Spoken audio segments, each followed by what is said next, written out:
us. All right, everyone.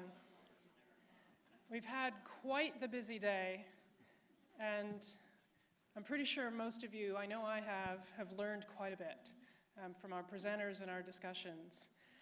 I'm really happy to be introducing our final closing session of the day. My name is Linda Bishai.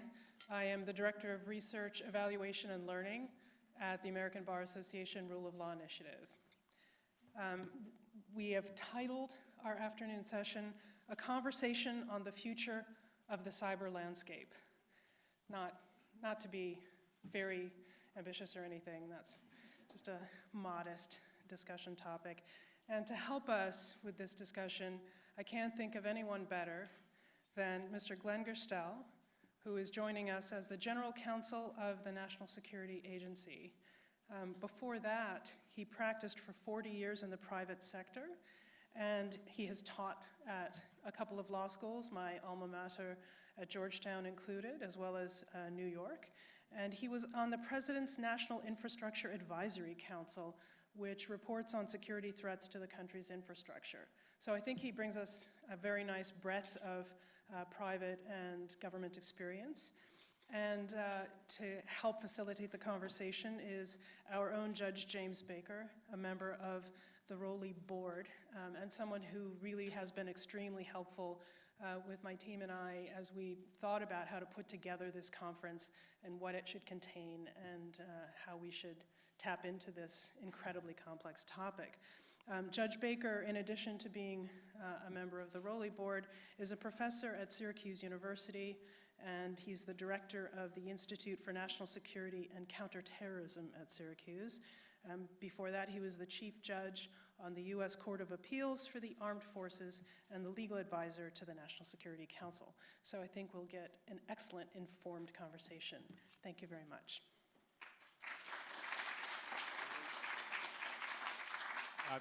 Is this on? Yep, you're good? Well, thank you, Linda. I'd like to start by just noting that we're in the Frank Carlucci Auditorium. I don't know how many of you knew Frank Carlucci. A few of you, a wonderful public servant who served his country, the law, in the world as Secretary of Defense, National Security Advisor, Ambassador to Portugal, but also for most of his career as a career employee of the government, doing his job every day with honor. So it was sort of exciting for me to come here and realize we were in the Frank Carlucci room, which is not to say I was avoiding the George Shultz room or one of the other rooms, but it is an honor to be in this room. It's also an honor to be on this stage with Glenn. Glenn is doing something that Michael Hayden taught the intelligence community to do, which is to get out and about and explain what it is the U.S. intelligence community does and why it does it and how it serves a greater good. That's a scary thing to do if you come from the national security world. So, but it's an important thing to do, and thank you for being willing to do it. Here's what I'm going to do. I'm supposed to be the facilitator, which I'm a potted plant, essentially. But I'm going to ask a series of questions to, in theory, get the ball rolling. I'm going to, the warm-up, like a goalie takes slap shots from the blue line to warm up. The warm-up shots for Glenn are just a little bit of background about his career, about the NSA General Counsel's office, about the role of the NSA. I'm then going to ask about the global situation. Could he give us a threat brief, in essence, about what's going on out there? Thinking about the elections ahead, random countries like Russia, China, Iran.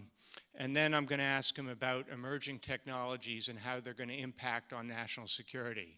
I have in mind artificial intelligence, quantum computing, and I have topics like Huawei, 5G, and things like that in mind. So those are easy questions.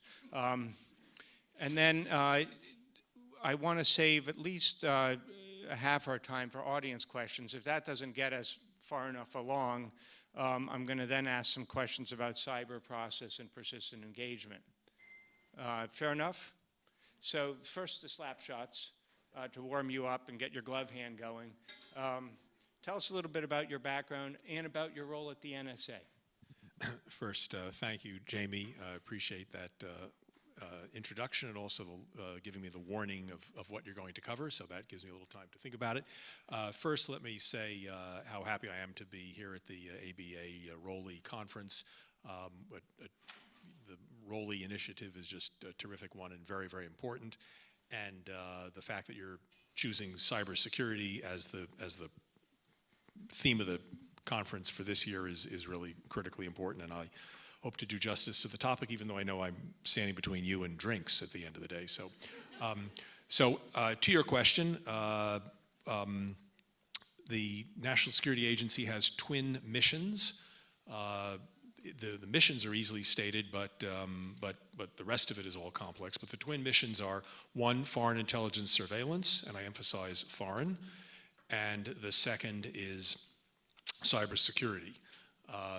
Those are the twin missions that are easily stated, and the details get complicated because it's a technically complicated area. The area of law is very complicated on both sides. And the environment in which we operate is also complicated. We can spend some time on that. I'm the general counsel of the agency, which is a non-political position.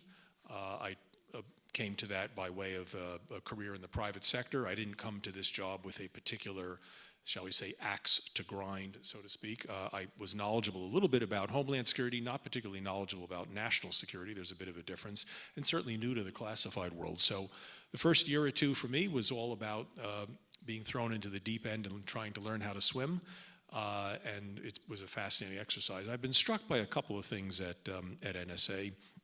One is the caliber of people there.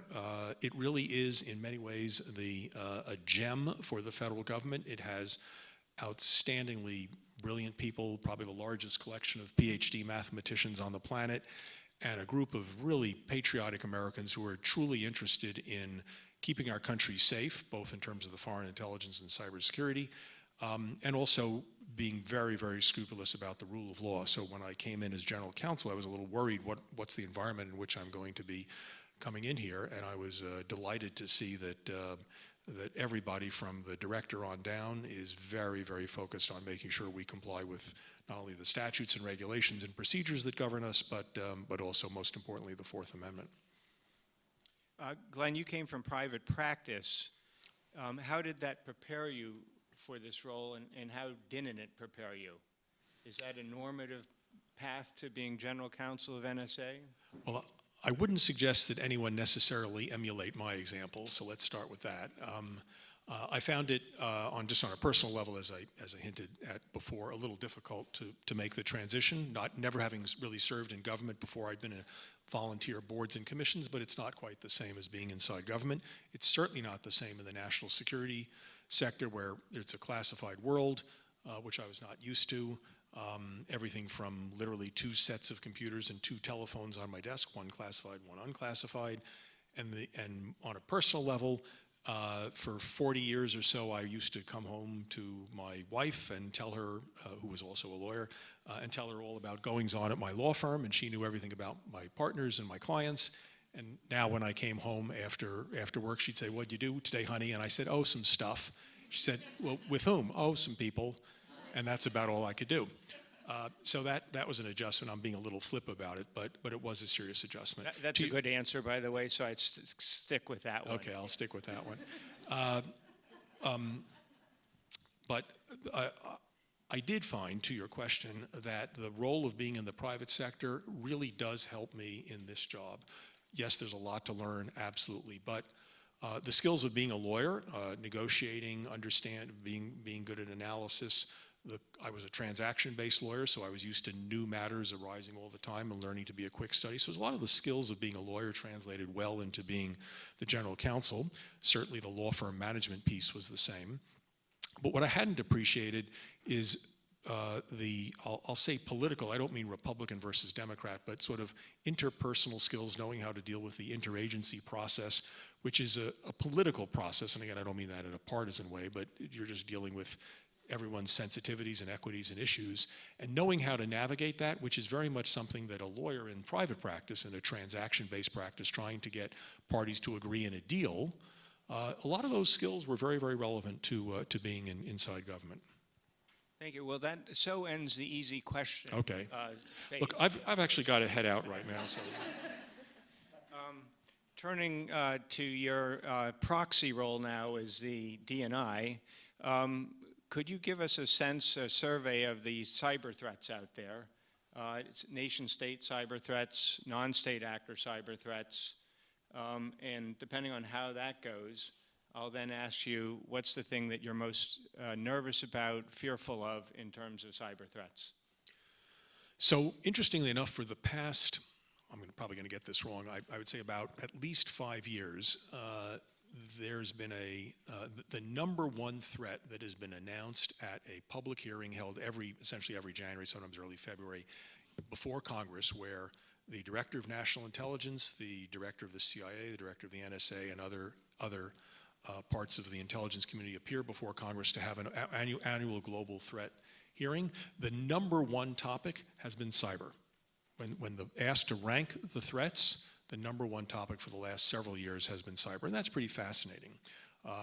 The other threats are the ones you'd expect. Yes, of course, North Korea presents great challenges.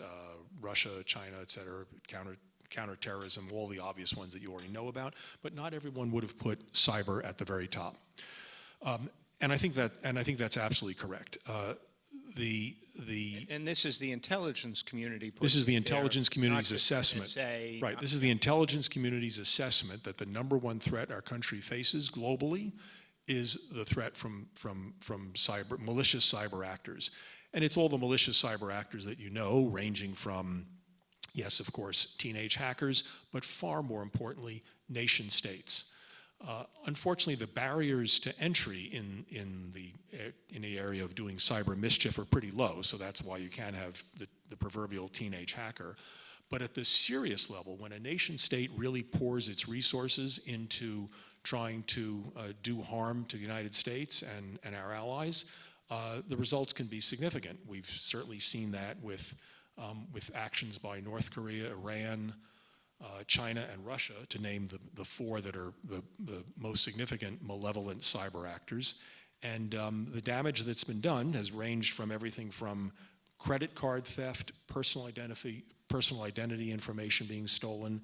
In the case of China, arguably the world's greatest transfer of wealth has occurred through cyber means, where China has stolen intellectual property through cyber means and taken it away from U.S. businesses and U.S. owners of intellectual property. North Korea has introduced malevolent viruses throughout the world through cyber propagation, which have damaged computers. Same thing was true for, as I said, for Iran and Russia, as we also will know. We can spend more time on this. Has been particularly active in influence campaigns and trying to influence at least the 2016 election and probably other elections as well. You say probably. Does that mean you don't know, or you're not going to say? No, I think we do know. We certainly do know about 2016, probably just because I was referring to older elections where, I don't think we've done the same level of research back into, say, year 2000 or something.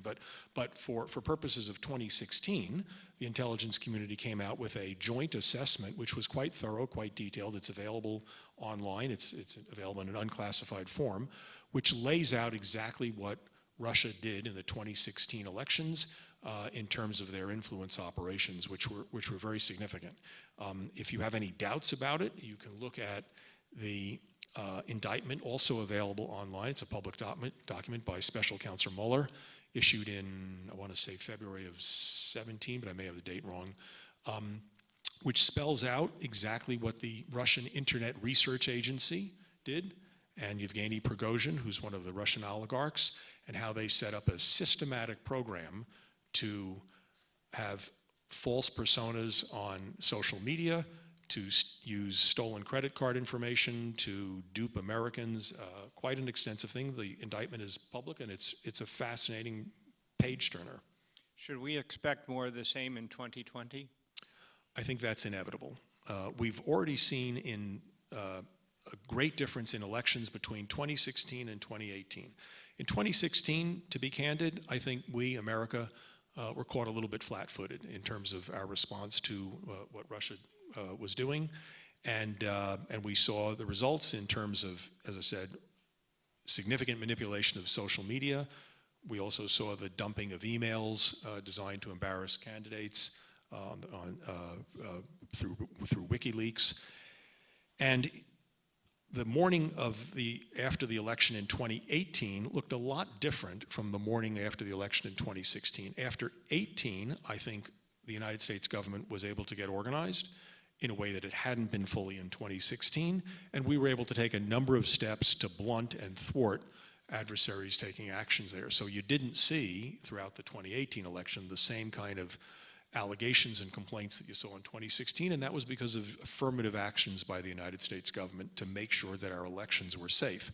We're certainly going to repeat that and do even more in 2020, but I think it's naive to think that not only Russia, but perhaps other adversaries as well, who will have studied this playbook, decide to interfere in our elections. Do you think deep fakes are coming to the next election? Sadly, yes. So deep fakes, you may have heard the buzzword, are false videos or false audio tapes made to look like the real thing. So just imagine a video that shows a political candidate doing something inappropriate with someone or saying something completely inappropriate in the guise of a recorded phone call or a videotape. You can imagine that being posted to social media, assume it's all false, posted to social media, so it's on Twitter, Facebook, YouTube videos, whatever. It'll establish some level of currency and credence because people believe what they see and what you hear, right? It certainly sounded like candidate X. It sure looks like candidate Y. And the thing about it is, due to technology, and the reason they're called deep fakes, is it's almost impossible to discern it from the truth. So these videos will look, thanks to artificial intelligence and other techniques, these videos will look real and will be almost impossible to discern from the fakes. So if you're a candidate and this is out there, you can deny it and say that's a completely fake video. Will everyone believe that? Will some people think, well, you know, I did see it with my own eyes and it really did look like Glenn Gerstell in that video? That's going to be a serious issue. That's cherry. So I'll hold off on the what's the thing that you really worry about, so we can keep the happy mood going. That was, these are all the easy questions, right? Yeah, okay, exactly. fine, but that is a segue to emerging technologies. And could you please explain quantum computing to us in 1 minute or less? What was the next question? Yeah. Okay. At least one of you understands that joke. But I can't. How are you at that? Do you want to try that? Well, that was not. It was a sort of fake, serious question to see if it was taken. Do you want to try quantum computing? Well, in an extremely general way, obviously, I'm not the technology, but quantum computing is a different type of computing than the kind of digital computing that we now have, based on a completely different system of submolecular movement. That enables a vast number of computations to be made at the same time, very, very, very quickly, far outstripping digital computer capacity. To my knowledge, no one's ever built a quantum computer. It exists in theory. People talk about it. You see some literature about it. But the theory, again, I emphasize theory, is that if someone ever builds one of these things, it will have the ability to perform all sorts of incomprehensible data crunching, with the result that it will hopefully enable vast advances in everything from weather forecasting to disease analysis to potentially, in the area of national security, perhaps breaking encryption. So the Chinese have announced, this is again all public, they've announced it, they say what their plans are. So their plan for the year 2025 and beyond is to become the #1 country in quantum computing. So that's the challenge that's laid out for the rest of the world. They've announced what their plans are, and we'll see whether this ever goes anywhere. But certainly has the potential for both good and evil in the national security sector. You did very well. Unlike Prime Minister Trudeau, who had the question planted, I did not tell Glenn that I was going to ask him to explain quantum computing. It is computing based on quantum physics, which is the physics at the subatomic particle level, which is chaos. And it's taking these two concepts called superposition and entanglement and using them to create a new form of bit. And on the basis of that, if you can actually do it, they predict, and they depends on who you're talking to and where you're talking, it could be exponentially faster than a classical computer, and some say as much as 1,000,000 times faster. But think about that now. Some of the limitations in computing today are just you can't do enough of the calculating in the time required. But this would change all that if it happens. That's one technology. Artificial intelligence is a collection of other technologies. I won't make you do synthetic biology, but you can take your pick of technologies and talk about what's coming. Or you can switch and just say, let's talk 5G instead, because that's another form of technology. So actually we can do them all. That's an easy question. Yeah, so we can do them all, which is to say, if you hinted before sort of what keeps me up at night kind of thing, and so let me tackle that because it's the same point, which is this is sort of my personal view. No, it's not as an official NSA policy on this. This is more my personal view, but being informed by my position.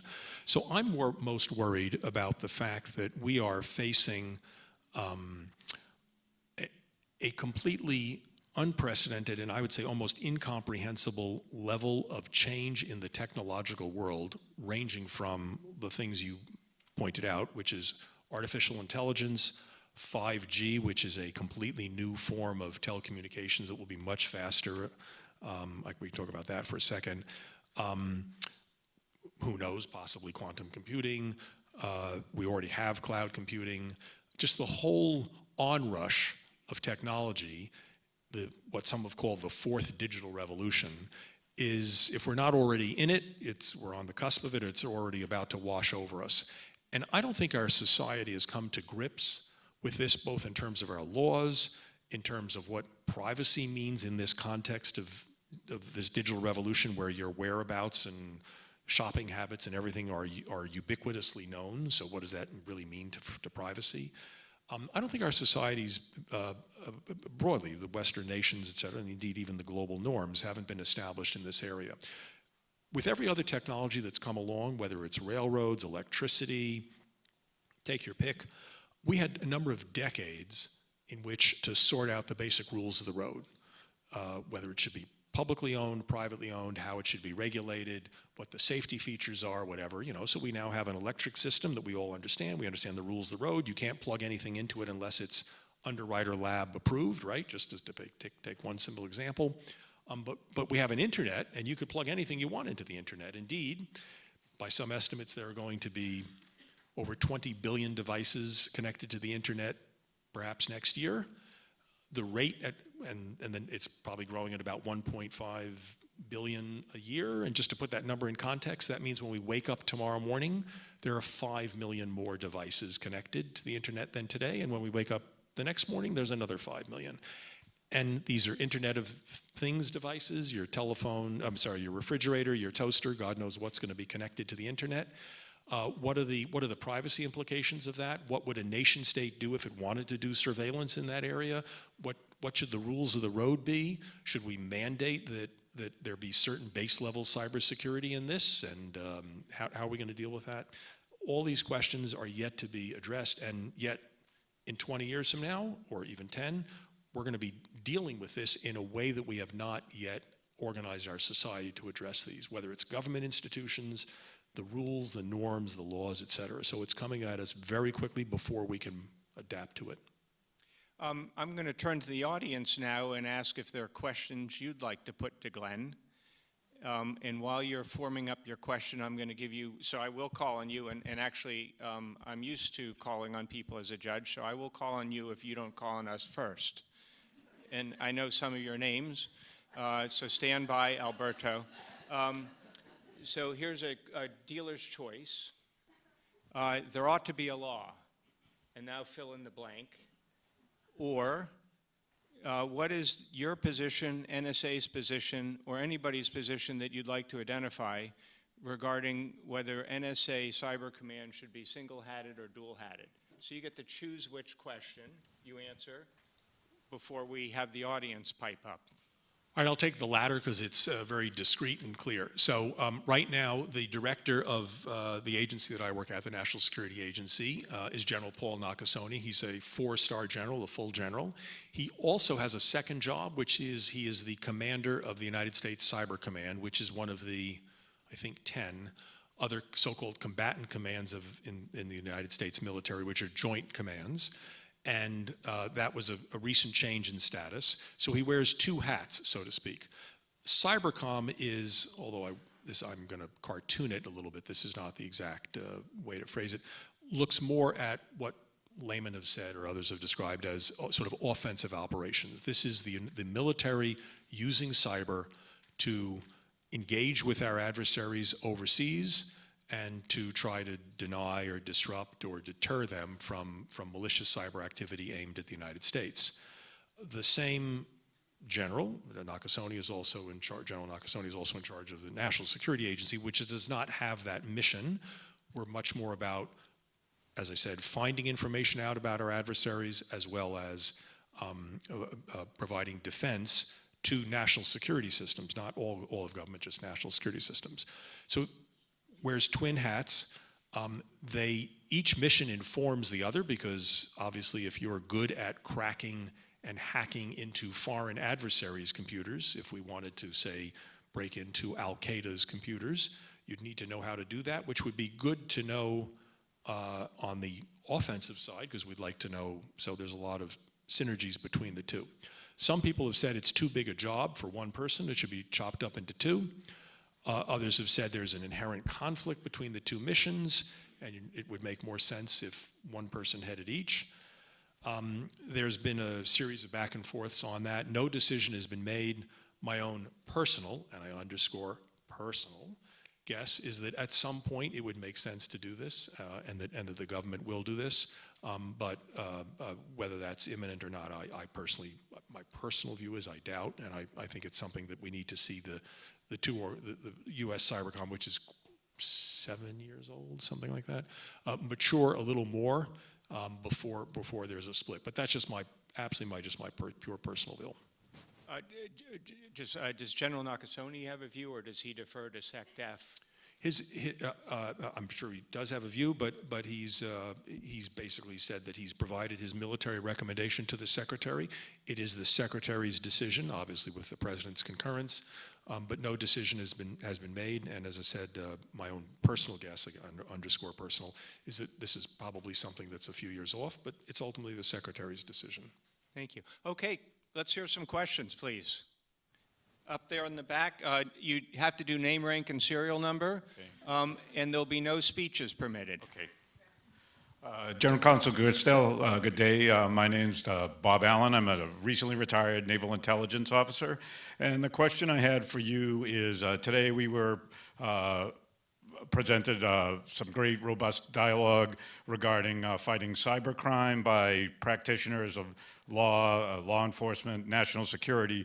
What I wanted to ask you is, do we have our own legal self-deterrent of using offensive cyber means against international organized crime? Because that's one of the few tool sets that was discussed today as we looked at fighting international organized crime or cyber crime specifically. Thank you.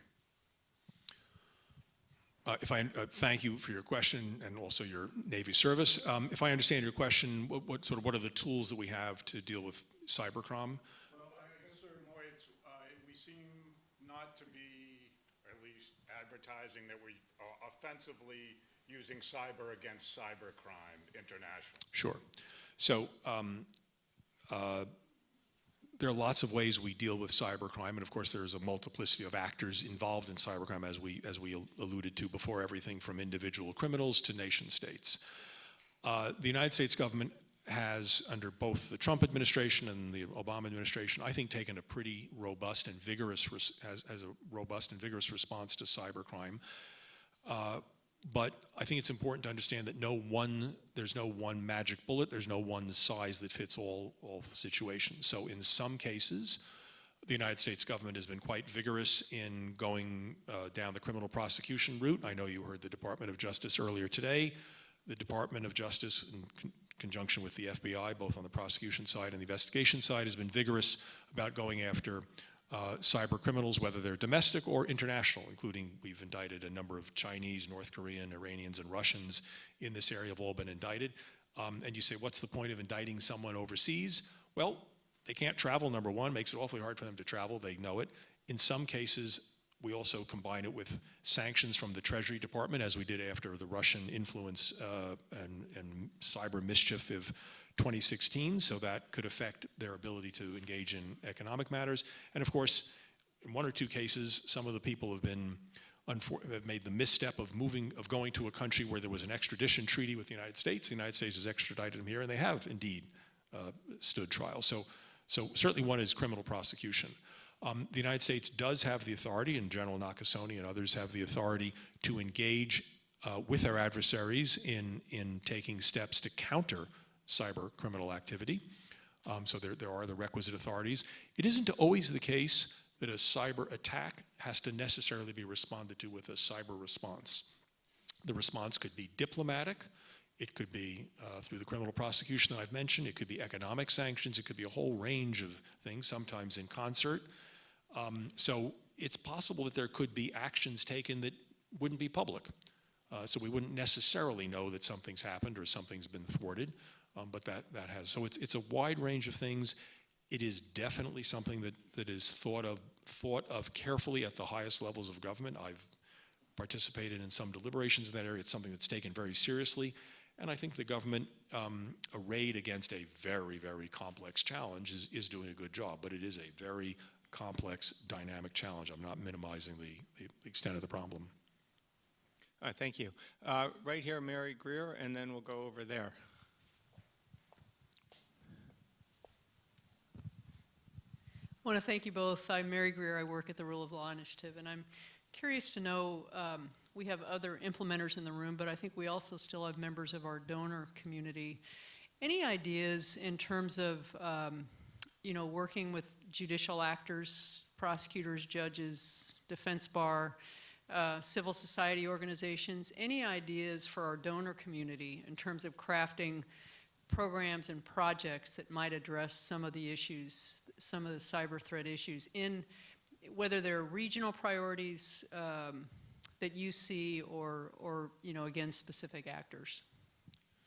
I wish we had an hour to respond to the question and have a dialogue on that, but there's a wide range of things. Let me just summarize a few points. So one, I feel very strong, and I know General Nakasone has spoken about this too. It's just going to be critically important as we face the future threat that I described before, this onrush of technology and the problems of cyber security. It's really going to be critically important that the private sector gets way more engaged and way more involved than it has right now. Right now we have, and this is just my personal view, not an official NSA policy, but there's a bit of divide. There's government over here and the private sector over there. The private sector says to the government, gee, you should be helping me and make sure that North Korea doesn't steal my credit cards, or that China doesn't steal my intellectual property, et cetera. And it's pretty clear that if any one of those countries had, God forbid, dropped a bomb on us, we know what our military response would be. But when China, as it appears to have done, went to Marriott and stole several hundred million individual identities, passports, credit cards, et cetera, the United States government at least did not visibly respond with jets flying somewhere. Understandable prior to my prior comment, but the private sector says, gee, we need more support in this area. On the other hand, the government is saying also the private sector has a lot more information. The private sector is on the cutting edge. They're the ones receiving bearing the brunt of these cyber attacks, and they're the ones who have more information. They have more resources at their disposal. So I think the net result of this is we need to have a new partnership, a new arrangement between government and the private sector that would operate much more closely together in terms of addressing this. And then secondly, a massive amount needs to be done in education. And that you could pick any one of these points, whether it's if you talk about the effective influence operations, one of the reasons influence operations make sense is because people don't have a real grounding in civics. They don't really understand exactly what the government does, what the roles are, what the rules are, what the laws are, and so people can fall prey to misinformation. So education on civics, cybersecurity, some of the issues we've been talking about is all important. I think there's a whole panoply of things that could be done, but I guess the good news is there's a lot of action we can take in order to improve. So that if you want to be a glasses half full person, you could look at it that way. Could I make a suggestion? You said you'd like to talk about that for an hour.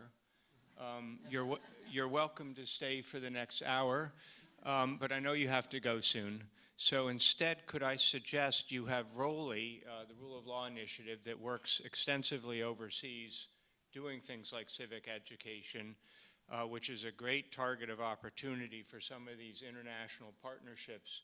We also have the president-elect of the American Bar Association here. I'm sure that she would welcome any recommendations your team would like to suggest to the ABA side about how we can advance that kind of partnership with the private sector as well as the international private sector. It's a pretty good target of opportunity for you all. Yep. So I invite you, I don't know whether this will be welcome on their side, but I invite you to task them to perform various things. Sounds good to me. Okay, another question. So we have this question and then we have this question, and I think then we're probably riding to the end there. Hi, I'm John Donovan, a student at the University of Connecticut School of Law. And I was just wondering how closely you work with tech companies. I mean, I'm sort of thinking specifically here, like social media companies and the Russian hack. Do you collaborate in terms of best practices? Do you point out problem areas that you see that they might not? How does that work between you guys? Thank you. Sure, good question. The short answer is yes, we do. The National Security Agency and the intelligence community generally, I think, has a good relationship with the tech community. I think sometimes you'll see articles that make it sound like that's not really the case. And yes, there are different approaches on a couple of issues. But my feeling is that the tech companies generally, including social media companies, they're patriotic, they want to do it right. They're worried about national security. They understand some of the threats that the intelligence community points out to them. So I think some of the how would I say some of the news media descriptions of a great divide between Silicon Valley on one hand and government on the other are a little overstated. Having said that, it is definitely the case that there are differences in approach, most notably around encryption and some other areas. So yes, there's areas that need to where we need to have more dialogue.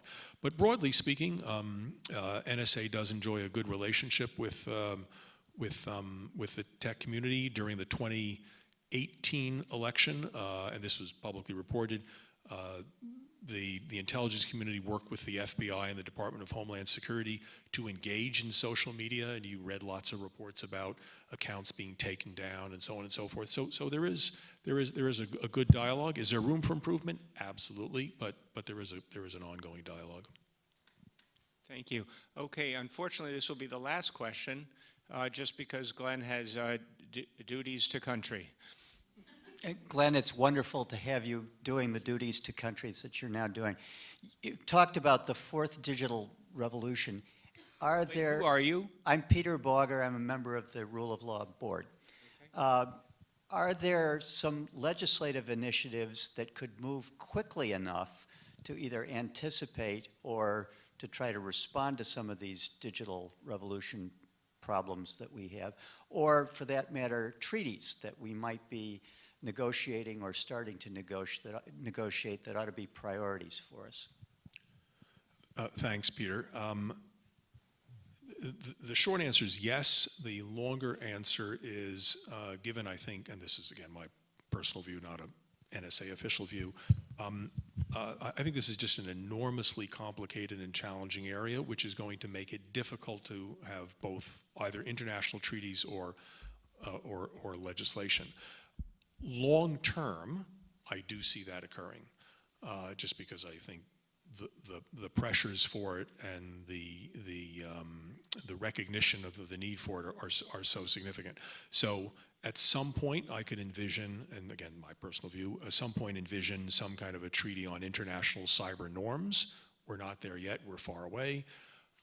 We see nascent efforts, the judge talked about 5G, so we see nascent efforts among allies and other countries to coordinate on an approach to dealing with the risks posed by Chinese equipment in the 5G area, so there is some level of international coordination. Domestically, there have been a whole series of bills ranging from ones dealing with supply chain issues to mandating that Internet of Things devices have minimum levels of security. So there's lots of areas for the potential for legislation, so I'm not saying that. But my own personal view is that this is such a complicated area, and to go back to a point I made before, this is coming at us so quickly that we don't have the time to sort out and think about, try this, try that, analyze various options and come to a legislative solution. We're just faced with the problem immediately, and it's just hard to deal with. That does beg the question, there ought to be a law. Assuming it could get passed, do you want to suggest anything? Because we have this energy that we want to use and use in a productive way, but if we all scurry about trying to do different things, you have the opportunity to try and prioritize our energy. What would you focus on in response to this question? Treaty, bilateral treaty, partnership, statute, executive order that does X, speaking only for yourself? Even with that caveat, I'm a little hesitant. To me, I think the area that needs the most urgent attention is the, and maybe it's not a law, but maybe it is or maybe it isn't, is the one where we can try to get the private sector to get more involved in the area of cybersecurity and assisting the government, and also for the government to equally be involved in assisting the private sector. I think we need to get the marriage a little tighter and a little, we need to take advantage of the strengths of both sectors and not have as much of a divide as I think we do. That's just my view, and as I said, it's not necessarily a law, but I think that's where our society needs to go for everyone's benefit. Well, thank you. That's a very honest answer, and I appreciate that you gave it, that you gave the official NSA and DoD position there. No, thank you very much, Glenn. Thank you for joining us. If we could now thank our guest, Glenn, for coming down.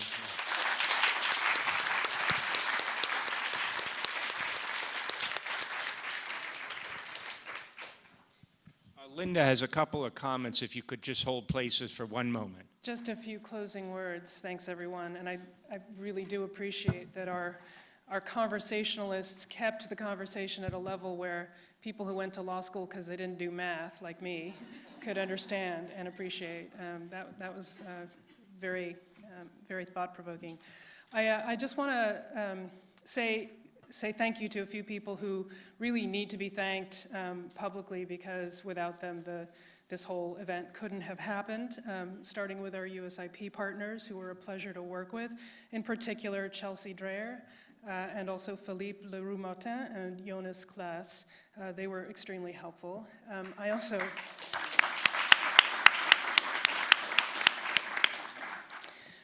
I also want to mention the names of our ROLI crew, because it certainly was a group of people. Our outreach team, Lorraine Cook, Hope Ann Roberts, David Detman, and Jeremy Purcell, extremely useful and helpful.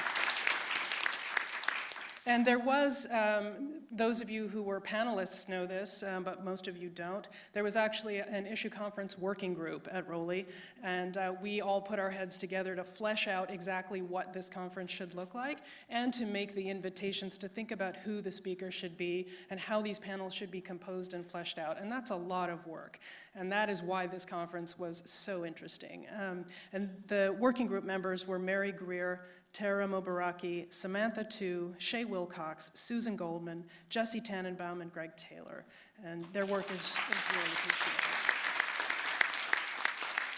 And there were, of course, on the day today, many volunteers taking notes, manning the registration table and the microphones, et cetera. I just want to note to you that we are going to compile the notes taken today into a conference report that will be posted online, and you should be able to see that along with the videos that were made today and the soft copy of the conference paper. That website is going to be ambar.org, ambar.org/cyberspaceIRL. So with that, I would like to thank our speakers again and let you know that the reception is right outside.